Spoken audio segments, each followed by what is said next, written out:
Okay,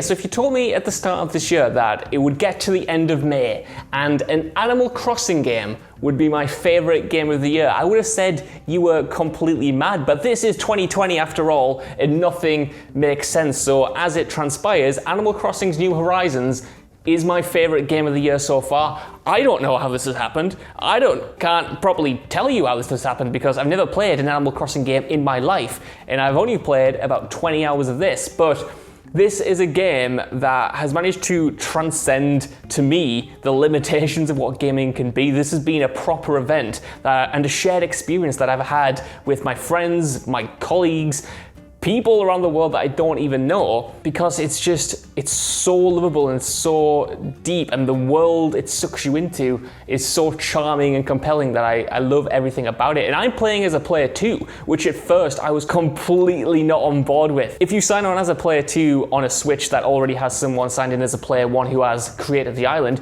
you don't get to do the main things. So essentially I'm living on my girlfriend's island, but I wouldn't have it any other way because she's put in 200 hours on it. That is crazy to me because I've never played a game for 200 hours. But every single day when I log on, I can see how it's changed, the new things that are added, and it's sort of become this real strong communal experience where, you know, things can change when I'm not there. And it's almost, you know, like the genre says, it's a life simulator. I am living in this world that isn't just mine, and I'm learning how to share that gaming experience with other people and appreciate what they bring to the table. It's not just me ticking checklists and trying to complete it. I'm just there to exist, and I'm appreciating all the little details. I appreciate when I log on and there's an orchid there. I appreciate when I log on and there has been some mail left outside my house. Let me tell you, when I talked to one of these characters for the first time, I think it was Celeste, and they asked me to do something for them, to get them, you know, a present, or I think it was a sweater that they wanted. And then I logged on the next day and they were wearing that sweater. I almost cried. I don't know whether it's because I'm getting older and I'm more emotional now, but little moments like that made me feel seen, which is mad because these are talking animals in a video game. But if I was a kid and experiencing that, I would fall in love with video games like immediately. And playing Animal Crossing New Horizons, I've fallen in love with video games again because it's not just my experience, it's everyone's experience. And taking all of that into account and really appreciating what my girlfriend's been doing, what my friends have been doing, what everyone has been doing to make this game their own and personalize it. It's something else, and I can't believe how much I like it. And it's not the game I've played the most this year, but it's certainly one that I've thought about the most and that I've watched the most and certainly surprised me the most. The best game of 2020 so far for me is a toss-up between Half-Life Alyx and Doom Eternal. Now, since I spoke about Half-Life Alyx only the other week, I'm going to have to give Doom Eternal the spotlight because I've not had a chance to really talk about it on the channel post-release. I know I was very excited for it in January and for the better part of 2 damn years, and the game got delayed, but I think that was for the best because Doom Eternal ended up being an incredibly polished experience from beginning to end, and every single facet of that game is absolutely sublime. The campaign is brilliant. The lore additions to the Doomiverse, as it might be, was actually quite welcome. I know some people didn't really click with the platforming, which I can understand because it is quite prevalent through the story, but I didn't absolutely hate it. And I know that some people had a bit of a grind with some of the enemies, the Marauder in particular, but I've got a pretty good means to take them down, so I'm okay on that front.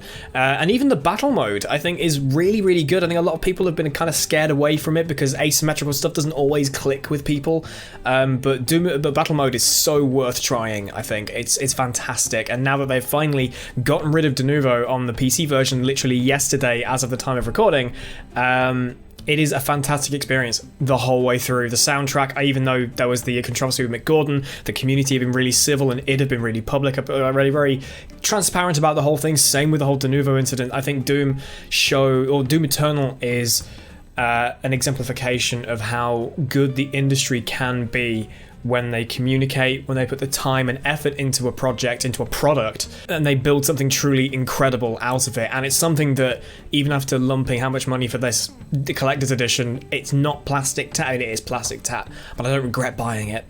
because I've sunk so much time into the game. So I highly recommend Doom Eternal if you've not played it already. If you've played 2016, please play Eternal. I think they're about neck and neck. I think Eternal just edges it out for me, mainly because the replayability of it I think is a lot better than 2016's. But if you've not played 2016, go and play 2016. There's so many people I know who aren't big FPS people who've played Doom 2016 and gone, holy crap, where's this been all my life? You should do it. Play Doom, and then play Doom Eternal. It's one of the best games of 2020. That and Half-Life Alyx. So my game of the year so far for 2020 would be Doom Eternal, but I know that Rich is going to do that. So just for the sake of, a bit more variety, I'm going to go with Final Fantasy VII. If we're talking about something that absolutely it was just such a ride. And I know that you can go back to my review, and to be honest, with a more measured approach to that game, applying a more objective sensibility, yes, it's bloated with a bunch of side missions that don't belong, and the pacing can get all over the place. And, it just kind of gets lost in the fact that they're trying to sort of Peter Jackson, The Hobbit approach Final Fantasy VII. Take this opening chunk and stretch it out over 30 hours. And the pacing's all over the place. But none of that really matters when it absolutely nails what is already one of the best games of all time. The characters, the music, the world building. There's so much in there that I just drank the F up. Getting Nobuo Uematsu to come back and do a 2020 or new age version of some of the most recognizable and beloved pieces of music of all time. Like the style of that game, the visuals on it looks absolutely gorgeous. Just Cloud, Aerith, Tifa, Barrett, everybody looks amazing. Every interaction between Barrett and Red 13. If I'm going to go down a pure fanboy route and just be like, okay, what is my game of the year if it's not Doom? It's Final Fantasy VII Remake. There's just so much in there that you can tell they really cared. And I get that all these business mandates had to come in, stretch things out. Tetsuya Nomura has talked about how, they needed to, start the project now because they're getting on in age and they need to figure out how they're going to do it. But that resulted in multiple different installments and stretched across different releases for the next X many years, whatever. Just look at what you have, and like I said, although there are some negatives, those highs are so high that it's just ridiculous. And I haven't even talked about the combat model, which is easily the best combat in Final Fantasy history. Just this over-the-top pyrotechnic explosion of particle effects, and it's snappy for once. They finally made a responsive third-person hack-and-slash combat system in a Final Fantasy that doesn't topple under its own weight like Final Fantasy 15's did.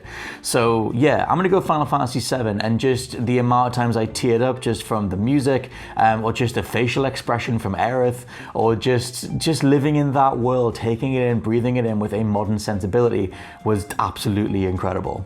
So for me, the best video game of 2020 so far has to be Animal Crossing. And I know you're probably thinking, what about Doom and Resident Evil 3, the remake? And yes, they are brilliant games, but Animal Crossing just has so much playability to it. Like, you can play through Doom, you can play through Resident Evil 4, Resident Evil 3 remake, and the thing is, once it's over, yeah, you can go back and you can kind of play it in a different way, and you can unlock things, and I guess you can kind of go back and replay them. But the thing that is the beauty of Animal Crossing is that it just keeps going. I mean, there is like an old woman that has been playing like one of the original Animal Crossings for like years and years and years. She's still going, and she has this incredible like area and this little village that she has created, and that's the beauty of Animal Crossing, is that it just keeps going and you can keep adapting and adding things, and it's just such a beautiful game. And when it came out, it was just everywhere, and that's how I knew that it was going to be just super, super popular, is the fact that I could not go onto Facebook,